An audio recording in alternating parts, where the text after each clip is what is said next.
Good morning, Pomfret. Your first chapel speaker is better than his neighbor at FIFA. Your second chapel speaker knows how to windsurf. And your third chapel speaker grew up in Ethiopia and Egypt. Your first chapel speaker is Aiden McAvoy, your second, Seth Duerden, and your third, Kalkidan Birhanu. Enjoy.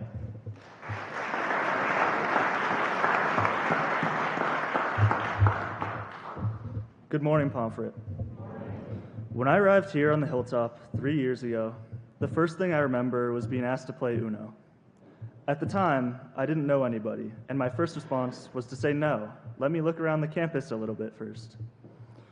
I wanted to play, but was too afraid to leave my parents and be alone with new people. By the end of the day, everyone else in my dorm had gotten to know each other while I had just moved in after meeting tens of people that I was not going to remember.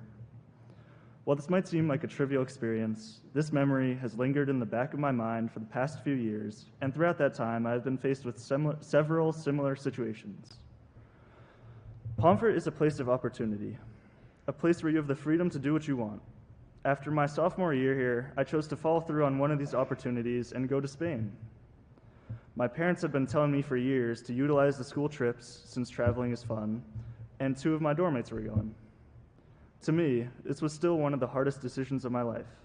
I was going to a foreign country for 2 weeks with people that I didn't know very well, and to live with an old Spanish lady who didn't speak any English. There was also the slight concern that I couldn't speak Spanish very well. So many things could go wrong, but I still decided to go. I followed through on it, and this experience ended up being an important point in my Pomfret career.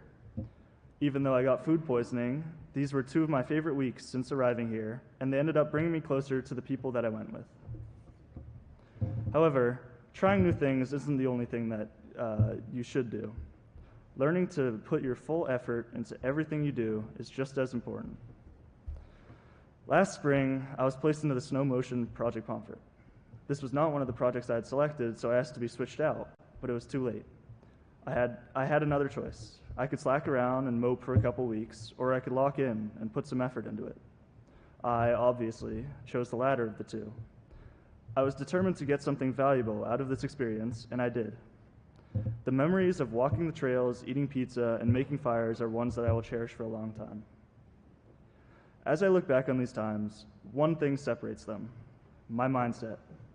When I wasn't scared of embarrassing myself by not understanding anyone or falling butt first onto the frozen ground, which might have happened a few times, I had managed to connect with people and have a great time. And so, the best advice I wish I had received, or at least listened to, is to be afraid to try. In 3 years, no one is going to remember if you make a mistake, fall down, or even break a window. But if you don't try, that is going to be in your mind forever. Thank you, Pomfret.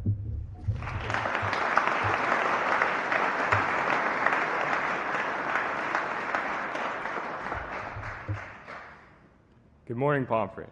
If you were to tell an 11-year-old me that I'd be here at a boarding school giving a speech to the entire school, I would have called you crazy. When I first toured Pomfret, I was amazed at all the buildings, especially the building we are in now. All the features captivated me, from the stained glass windows to the balcony, and finally to St. George. My tour guide then informed me that every senior had to give a speech to the entire school before they graduated. All the excitement I originally had about Pomfret quickly faded after hearing this. But this didn't deter me, as the thought of leaving Bermuda outweighed any of the nervousness I may have had about the speech. My whole 8th grade year, all I could think about was leaving Bermuda and starting fresh. This isn't because I wanted to reinvent myself or because I didn't like my school. Rather, it was because I felt like I needed a change. I've been going to school with the same kids every year since I was 3, and Bermuda is very small, and I felt like I'd done everything there was to do there. I felt like there was no more I could give or receive from my home country. I was ready for new experiences. Another reason why I had such confidence and excitement about going to boarding school was because of my sister, JoJo, who went to a U.S. boarding school and had told me such amazing things about it. This is not the first time I'd followed in my sister's footsteps. Ever since I could remember, I'd always copied my sister, whether it was ordering the same thing at a restaurant or playing the same sports as her. Fun fact, if it wasn't for my sister, I wouldn't have found my love for baseball or my dislike for swimming. I followed her into t-ball at 3 years old and loved it. And although she was a great swimmer and excelled at it, I tried it and I hated it, giving it up as soon as I could. I've always had and still have a strong trust in my sister's judgment, and I knew that if she had no trouble making the transition from Bermuda to a boarding school, I knew I wouldn't either. I know I don't say this enough, but I'm grateful for you and I love you, JoJo. Also, I knew that Pomfret had a strong community that would support me throughout my time here. This was shaped by Mrs. Sheehan, who showed me what it truly means to be a part of Pomfret. She wrote me postcards and we talked on the phone. She was a big part of my decision to come to Pomfret, and I'm grateful for her support and belief in me. I carried this mindset of wanting and needing to leave Bermuda with me to the end of sophomore year. But that's when things started to shift. I began missing home more and more, and a feeling of loneliness set in. I reminisced a lot about the good times of hanging out with my friends in Bermuda, playing sports, going on the boat, and being with my family. But at the time I was doing those things, I wasn't really present because I was too busy looking forward to leaving Bermuda. I didn't appreciate those times, and it was only when I was away and couldn't do these things or see those people whenever I wanted, I realized how much I missed them. I've been taking my home for granted. Now I know it hasn't hit me yet, but next year I'll most likely be thinking the same thing about Pomfret. I'll be wishing for the good times of going sledding on the turf, playing spike ball on the quad, or even just hanging out with my friends in the dorm. With the time I still have at Pomfret, I wanted to make the most of it and create more memories. I'd also like to thank the horse advisory and Raph and Owen in particular for making my time at Pomfret so special. Finally, I'd like to thank Mom and Dad thank you both so much for everything you've done for me. I really appreciate both of you guys, and I love you both so much. My name is Seth Duerden, and I'm a 4-year senior here on the Hilltop.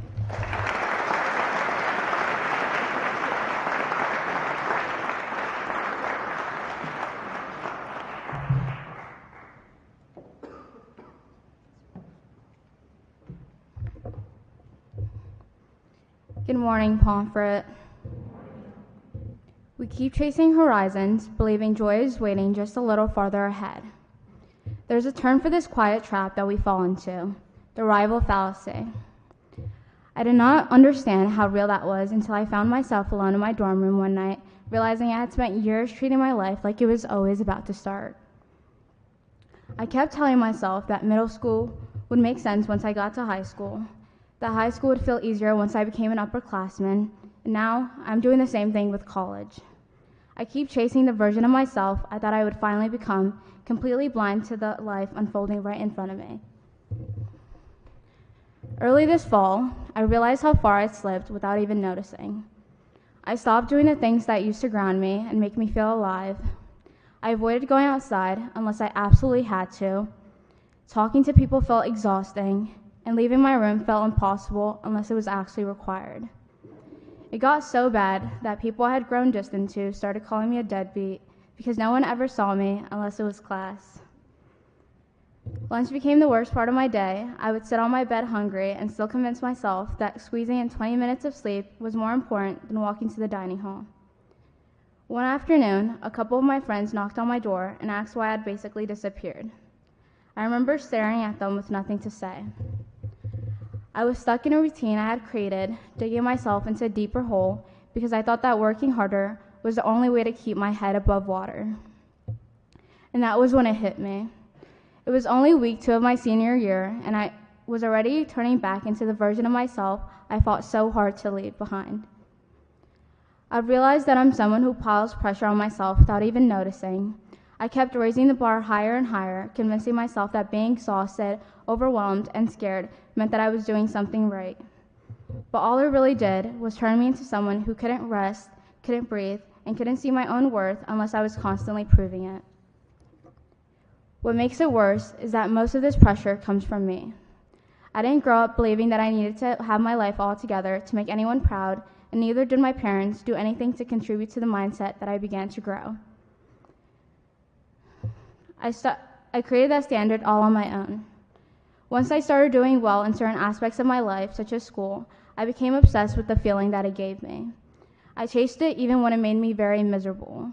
I kept pushing myself to prove something, even when I had no idea what I was trying to prove. And it became predictable. A heavy week of assignments would hit, and I would spiral. One small thing would go wrong, like a late assignment or a to-do list I forgot to check off, and I would convince myself that it meant that I was already falling behind. I spent days feeling stressed and overwhelmed, and then as soon as things settled, I acted like none of it happened and went right back into pushing myself the same exact way. It felt like I refused to learn from the moments that were trying to teach me something. In the middle of all of this, I kept hoping the future would fix the present. I told myself freshman year would be easier, then sophomore year, then junior year. Then it finally came down to senior year, which I also expected to be the calmest. But a little over 2 weeks ago, I had a panic attack that showed me how wrong I was. Everything collapsed on me all at once: the work, the pressure, things at home, and the fear in my life, the fear that everything was just going wrong in my life. I went home thinking a short break would reset everything. Instead, the first week at home was just me worrying about what it would feel like to come back. I kept thinking about the workload waiting for me and whether I'd fall right back into the same cycle. If I'm being honest, my only real motivation for returning back to Pomfret at all was the speech. I tried to convince myself it was for other reasons, but deep down, I knew I came back because I refused to quit something that mattered to me so much. It wasn't until the second week at home that I finally slowed down enough to take care of myself. I started doing the things that I used to love, like going out or watching comfort shows, but had it abandoned because I was too tired and too burnt out to enjoy anything at all. In that moment, I finally saw it. This mindset had trailed behind me for so long, quietly stealing moments I didn't realize I was losing. It kept me from being present and made me treat Pomfret like something to get through instead of a place I could grow to love. And once I finally admitted that to myself, I knew I couldn't come back here and pretend everything was fine. I didn't want to stand in this chapel and give a polished, empty speech that said nothing real. Since the day I got my chapel pick, I swore I'd keep my speech short and avoid anything personal. But the more I thought about it, the more I realized that staying surface level would do nothing for the people sitting where I once sat. If sharing what I've learned could keep even one person from making the same mistakes I did throughout my Pomfret journey, then being honest is the only thing that makes this moment worth it all. To all my best friends here at Pomfret, thank you so much for making this place feel like home.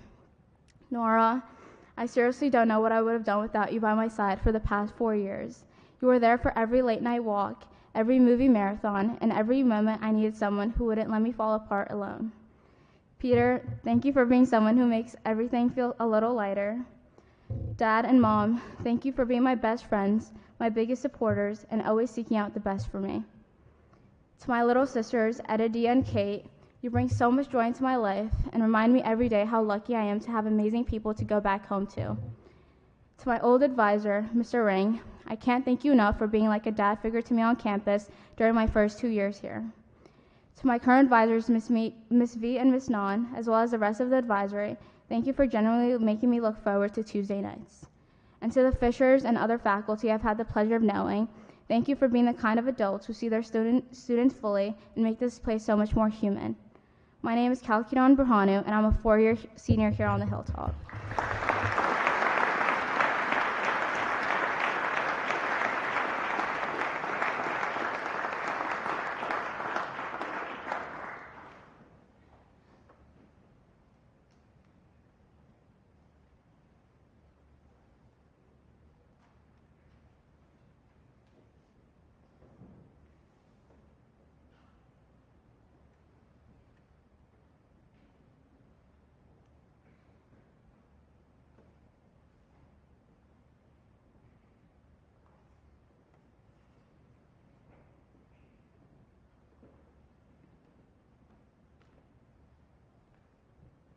Good morning, Pomfret.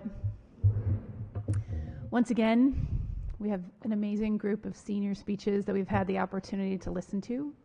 I want to thank our 3 senior speakers for being vulnerable, sharing a little piece of who they are and what's been important about this journey and what they've learned from it. As I sat here last Friday and had the opportunity to think about our Thanksgiving chapel and the messages that were shared, one of the things I'm really thankful for is for this space and for the conversations that take place within it. So Aiden, thank you for speaking about mindset and how taking advantage of new opportunities and the way that we approach them is important. To Seth, for what it takes to break out of sometimes new and familiar, and have the opportunity to have new things take on meaning in our lives. And for Kalkidan, for the opportunity to understand how being in the present and having the opportunity to savor the here and now rather than what's ahead is what is really important. So thank you. And now we'll let our senior speakers lead us out into this very cold morning.